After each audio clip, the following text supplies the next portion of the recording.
mais um dia trazer aqui uma palavra de reflexão para os nossos corações. Você já deve ter ouvido essa expressão, eu tenho duas notícias, uma boa, outra ruim. Qual que você quer ouvir primeiro? Talvez você já deve ter ouvido essa expressão várias vezes. E, na verdade, essa expressão, não existe notícia boa, né? As pessoas usam essa expressão para mascarar, na verdade, a ruim notícia. A notícia é ruim, né? Então, elas usam essa expressão. E, por incrível que pareça, nós encontramos essa expressão na Bíblia. Em Êxodo, capítulo de número 33, nós vemos isso acontecer ao povo de Israel. No Êxodo capítulo 33, Deus diz para Moisés e para o povo que ele não iria mais, a sua presença não iria mais junto com o povo, mas ele enviaria um anjo para que estivesse conduzindo o povo até a terra prometida. E eu quero voltar um pouquinho na história por que Deus tomou essa atitude? Por que Deus fez isso? Moisés estava no monte, lá compilando as 10 tábuas da lei, as tábuas da lei, e o povo se corrompe lá embaixo. O povo não consegue esperar, não tem paciência para esperar aquilo que Deus aquilo que Deus tinha para eles através de Moisés, e eles pedem a Arão que faça um ídolo para eles adorarem, um Deus para eles adorarem. E Arão, ele faz ali, funde ali um bezerro de ouro, e eles começam a adorar aquele bezerro de ouro, e aquilo ali enfureceu Deus. Moisés desce do monte, né? E Deus falou com o povo: olha, tem duas notícias, uma boa e uma ruim. A notícia boa eu vou cumprir com a minha promessa, eu vou conduzir vocês, eu vou levar vocês até a terra prometida. Vocês vão alcançar a terra prometida, vocês vão alcançar a bênção, porque eu prometi e eu vou cumprir com a minha palavra. A notícia ruim a minha presença não vai mais com vocês. Eu não vou mais ir junto no meio do povo, mas vou enviar um anjo para que os conduza até a terra prometida. E nós vimos pelo texto que essa notícia não existiu nada de bom ali. O povo, eles não gostaram da notícia, eles acharam aquela notícia ruim, aquilo ali pareceu pesado aos seus ouvidos. Eles disseram: não, nós vamos nos arrepender, nós vamos lançar de nós os nossos atavios que nós trouxemos do Egito. E então Moisés mais uma vez entra para interceder por aquele povo. Note que o texto ele diz que quando Moisés estava no monte, Deus chama Moisés e diz: Moisés, volta depressa lá no povo, porque o teu povo, o povo que você tirou do Egito, eles estão se corrompendo. E quando Moisés fala com Deus lá na frente, ele fala: Senhor, é o seu povo.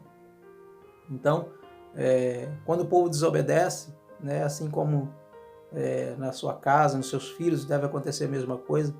Quando o seu filho desobedece, quando sua filha desobedece, você vai vir para a mãe e diz: vai lá que é a sua filha, vai lá que é o seu filho. Né? Então ali, Deus ele ficou irado, ele diz: olha, a minha presença não vai mais com o povo. Vocês vão receber a bênção, mas não vai estar a minha presença.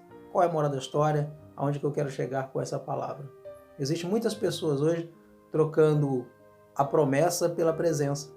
Existem muitas pessoas hoje que não estão nem um pouquinho preocupadas se vão perder a presença de Deus, contanto que a promessa esteja de pé, contanto que eles sejam abençoados, contanto que eles recebam aqui na terra o que eles desejam receber ou o que eles vão buscarem. Né? Então, existem muitas pessoas trocando. Eu quero dar um exemplo bíblico aqui, por exemplo, né? Jacó. Jacó, ele lutou com Deus no Val de Jabó, que eu não vou entrar nesse pormenor, se ele lutou com Deus, lutou com um anjo, né?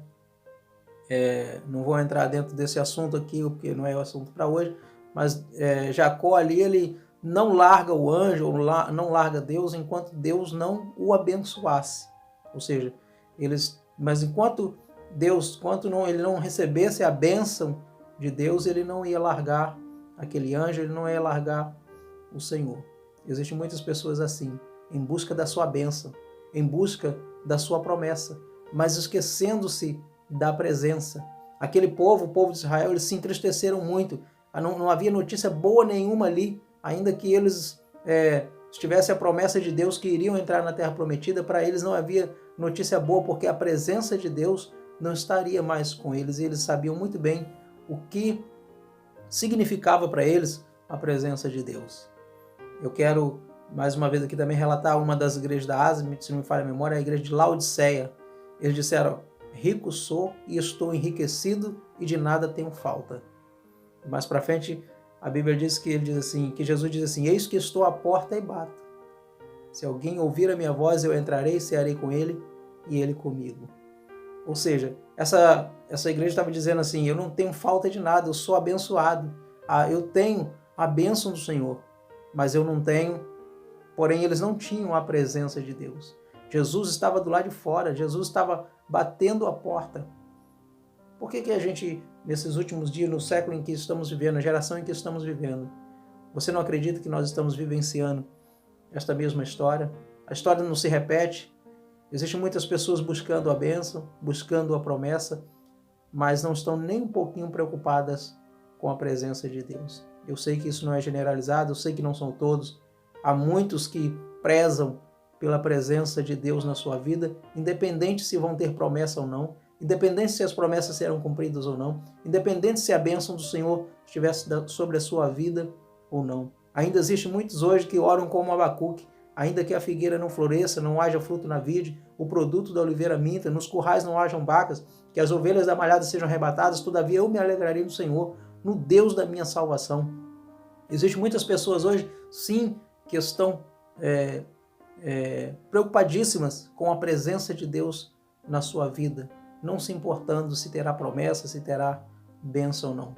Claro que todos aqueles que têm a presença de Deus, é inevitável que a bênção do Senhor não acompanhe essas pessoas. É bíblico, é princípio de Deus. Quem tem a presença de Deus, a bênção acompanha, as bênçãos perseguem essa pessoa que tem e preza pela presença do Senhor. E que neste dia, essa palavra que eu quero trazer para o seu e para o meu coração, é que a presença de Deus não falte na nossa vida. Que ela seja prioridade na nossa vida. A bênção é importante sim, mas sem a presença de Deus não há bênção. A maior bênção da nossa vida é a presença do Senhor.